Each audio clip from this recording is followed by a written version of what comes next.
The Bermuda Triangle, also known as the Devil's Triangle, is an area in the Atlantic Ocean notorious for the large amount of planes and ships that have mysteriously disappeared in its reaches. Some attribute the disappearances to the paranormal or aliens, while others believe it can be explained by natural causes and coincidence. The disappearance of Flight 19 has caused much debate over the crew's fates in the Bermuda Triangle.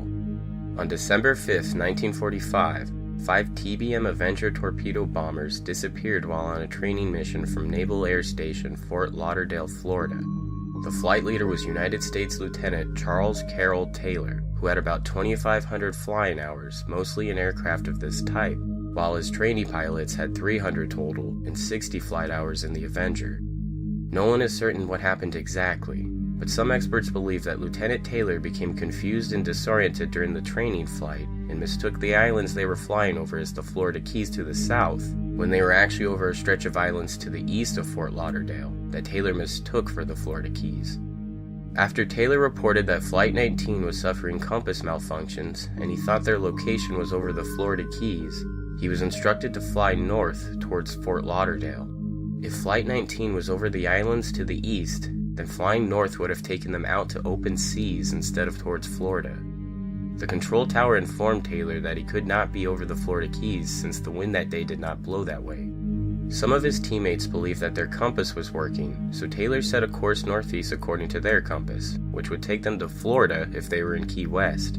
When that failed, Taylor set a course west according to their compass if they were in the Bahamas. If Taylor stayed this course, he would have reached land before running out of fuel. However, at some point Taylor decided that he had tried going west enough. He then once again set a course northeast, thinking they were near Key West after all. The Flight 19 crew would have ran out of fuel shortly after this, and are believed to have crashed into the Atlantic Ocean. All 14 men on the flight were lost, and no traces of them have ever been found. After it was apparent that Flight 19 was in serious trouble, a TBM Mariner seaplane was sent to try and guide them back to base. 27 minutes after it began its search for the Flight 19 crew, the TBM Mariner and all 13 of its crew vanished as well. A ship in the area reported seeing an explosion in the sky around the time the Mariner disappeared. Navy Mariners have been nicknamed flying gas cans due to their large fuel tanks and their reputation of exploding due to sparks and pilots smoking on board.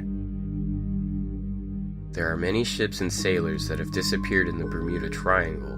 One of the most well-known and mysterious stories is the tale of the USS Cyclops. USS Cyclops was a massive 522-foot carrier ship that supplied resources to the Allies during World War I. While transporting a shipment of manganese ore from Brazil to the United States, the Cyclops made an unscheduled stop in Barbados on the 3rd of March 1918. The starboard engine had a broken cylinder that made it inoperable. It was suggested that the ship was overloaded and should seek repairs. However, the ship's captain decided to continue with the shipment and departed for Baltimore on March 4, 1918. The USS Cyclops and her 309 crew were never seen again, and no traces of them have ever been found. Some believe the Cyclops was torpedoed by a German submarine, or possibly rolled over and sunk due to an overloaded cargo on rough seas. The captain of the ship, Lieutenant Commander George W. Worley, was said to be harsh on his crew and endorse shady methods of sailing. The most serious accusation against Worley was that he was pro-German in wartime and may have colluded with the enemy. It was later discovered that Worley was actually born in Germany and had changed his name after immigrating and jumping ship in San Francisco. Another possibility was realized during World War II when 2 of the USS Cyclops' sister ships were lost at sea due to structural failure while carrying a similar load of heavy metallic ore. Over the years, many scientists have tried to unravel the mystery of the Bermuda Triangle and given many answers to explain why so many planes, ships, and people have gone missing. Statistics have proven that the amount of disappearances in the Bermuda Triangle are not as high as once thought. One of the largest shipping routes in the world runs through the Bermuda Triangle, and when averaged out, its disappearance rate is no higher than other places found around the world.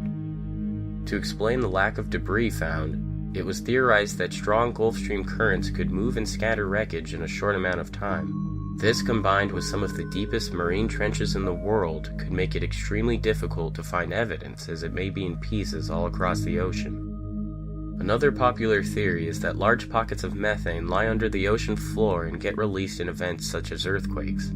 If a ship or low-flying plane were caught in the area of releasing methane, they had a good chance of sinking to the bottom of the ocean. Some scientists discredit this theory, however, stating that the likelihood of a ship or plane being in the same spot at the same time a large amount of methane is released is equivalent to a ship or plane being struck by a meteor. Rogue waves are thought to play a part in the Bermuda Triangle mystery as well. Rogue waves occur when factors such as high winds and strong currents cause waves to merge and create larger waves. Rogue waves usually happen far out in the ocean and have been recorded at heights of almost 100 feet. The monster waves can appear without warning and may travel against the current and flow of other waves. They can form on perfectly clear weather days, and most ships cannot withstand the tremendous pressures exerted by large rogue waves. Compass problems are brought up in many triangle incidents. While some have theorized that unusual magnetic anomalies may exist in the area, such anomalies have not been found. A compass always points to the magnetic north, and not true north, which points to the North Pole. Magnetic north and true north are only the same in a small number of places, facts which navigators have known for centuries and are trained to compensate for. This means that compass deviation is most likely not a factor in Bermuda Triangle disappearances. Although there may be many rational explanations to help answer the mystery, it does not mean strange things don't still occur in the Devil's Triangle.